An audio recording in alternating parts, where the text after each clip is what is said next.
Hi guys, what's up? Welcome back to the channel. Before I get started in today's video, I figured I'd better tell you guys a little bit about this video. So I filmed this video probably like 2 weeks ago, and I haven't uploaded it because when I went to upload it, I lost the beginning of the video, just the intro, and then I lost some of the video towards the middle. I've been having a lot of problems with the camera.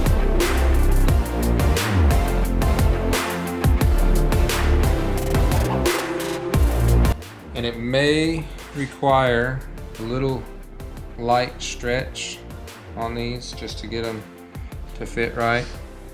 And I'm hoping that the Hylamar will help keep it in place as I work it around.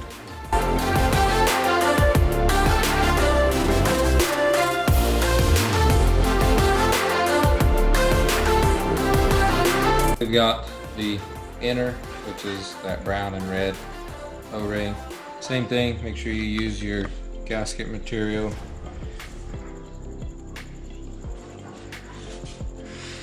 And get it all the way around.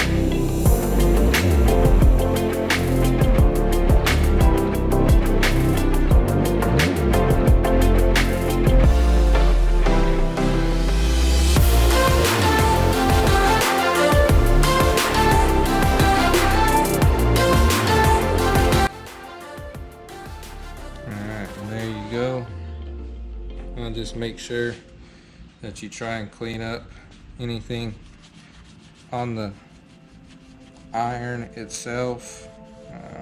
It probably will just wear off, but you never know. I don't know what it'll do, so I'm just gonna take the precaution and rub most of it off.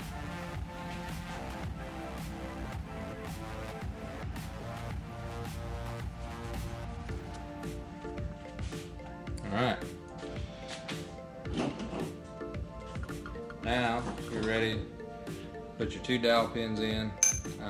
Make sure you put the threaded side up, that way when you're pulling the engine apart you can put your dowel pin remover in there, pull them out.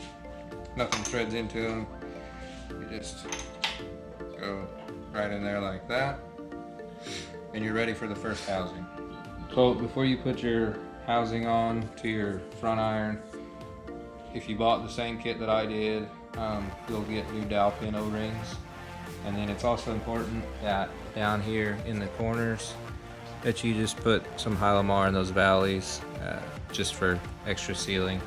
Just take your O-ring and just pop it in there. It'll sit right there. And then housing's all cleaned up. Take it.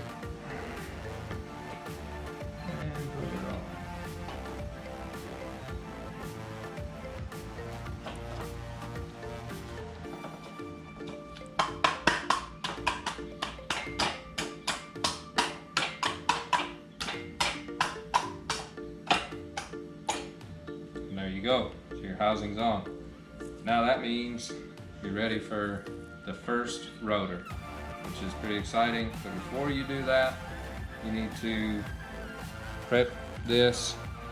And actually, I'm going to use just some of the same assembly lube that I used to put the oil control O-rings in. And I'm just gonna put a little down here on the face where the rotor's actually gonna sit. And then also make sure you take and put some in here on this front bearing that the E-shaft is going to sit in. Just lube it up, that way everything's nice and lubed and not dry and you don't cause any damage to anything. So, and remember, this is the front face of the front rotor, faces down towards the gear. So all my seals are still in there. You got the corner seals, side seals, oil control rings. I checked to make sure that the apex seals fit through everything.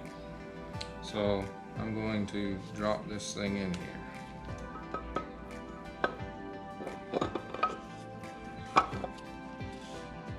And there you go. We put the E-shaft in, the eccentric shaft or crankshaft essentially for this motor. I'm going to do the same thing. I'm going to lube it all up and slide it in. That'll put the rotor in the position that it needs to be in, and then we'll do apex seals from there. So this is where the front bearing will ride. This is where the rotor will actually ride. And you just want to make sure you got a good coating and rub the rotor bearing itself too. Nice and easy.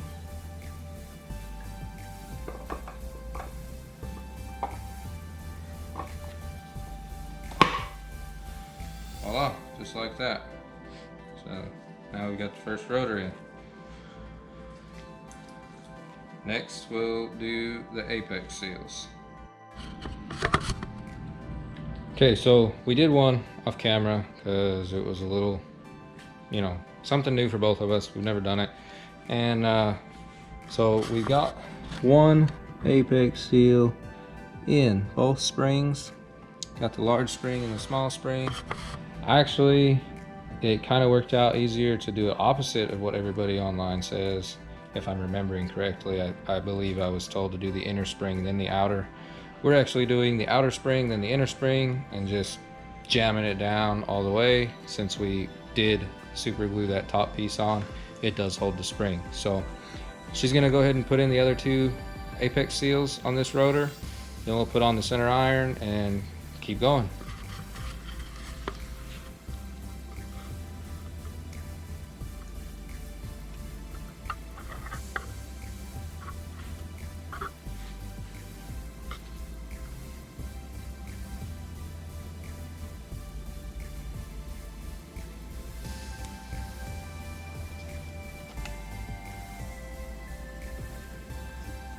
You might have to help me push it down a little bit.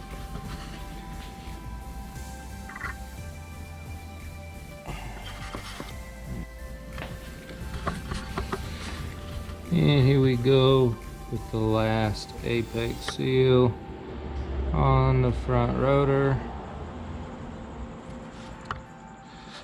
Let's see here.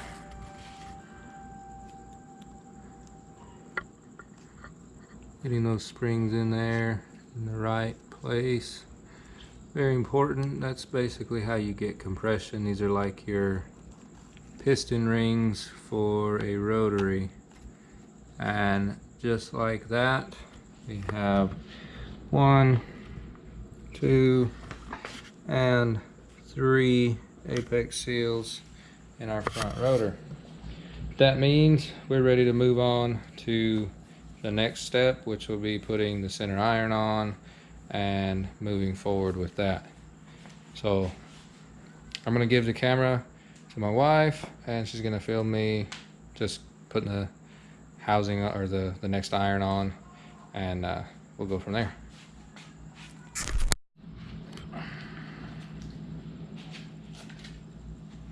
Alright, this part can be a little tricky because you kind of have to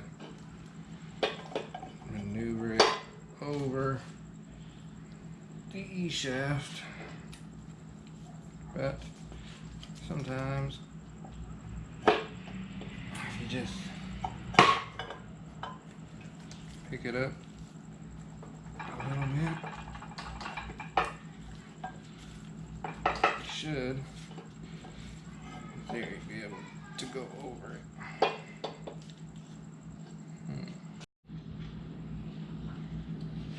Okay, well, missed it. My wife put the camera down to help me, and it just kind of fell over the top of it. So, center iron's on. I'm gonna just pick it up just a little bit and check the water jacket seals that we put on, just to make sure they didn't fall out and get pinched, because that would really suck to have engine failure due to an O-ring. So I'm just gonna pick up on the E-shaft and then pick up on the housing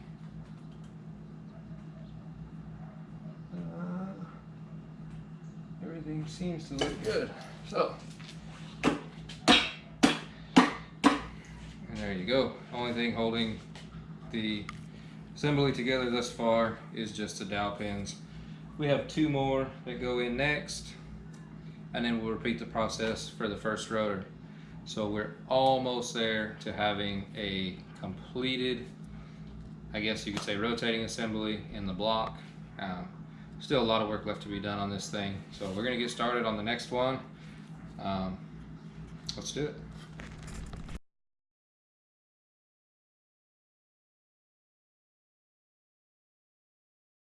Hey guys, so here we are today. It's the day after I started filming. I did finish up last night and I didn't get to ending the video, so I just want to give you guys an update on where I left off, what all I got done last night. Like I said, it was just a lot of torquing bolts and putting the last few things on the back side of the block. So here it is.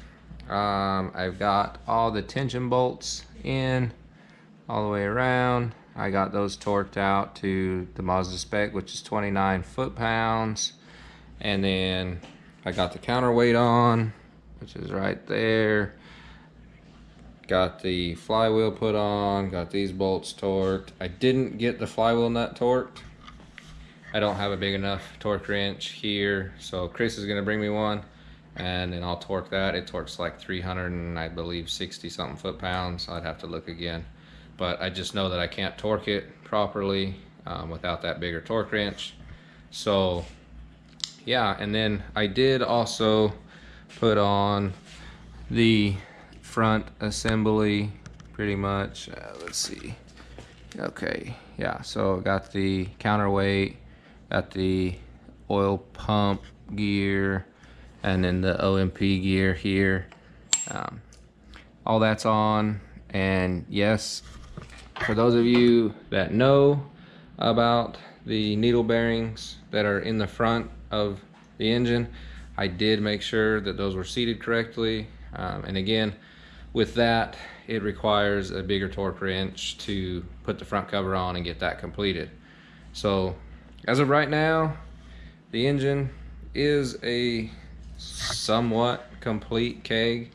It rotates, so I'm pretty happy with it. Next step will just be finishing up, putting all the accessories on, getting the intake manifold mounted, getting all the injectors and fuel rails and everything back in, getting the coils mounted back on top, getting the turbo mounted to it. Once that's done, I'll install the clutch and put the transmission on it, and we'll put this thing back in the car. So stay tuned. Here in the next couple days, there will be another video of me doing all of that. Might be broken up into a couple videos, I don't know, we'll see. But again, I want to say thank you so much for everybody that takes time to watch these videos. I know they've been kind of long lately. I'm trying to get back to a little bit shorter videos. There's a lot of content going on and I want you guys to see it. So leave your comments, likes, and don't be afraid to subscribe. Get all the up-to-date information. Check out our Instagram page. I'll put the link in the description. And thank you again so much, everybody, for taking the time to watch these videos. It means a lot to us. We put a lot of time and effort into these. I know it doesn't seem like it, but we do. So with that being said, I'm going to end the video here, and just remember, it's only a dream until you make it a reality.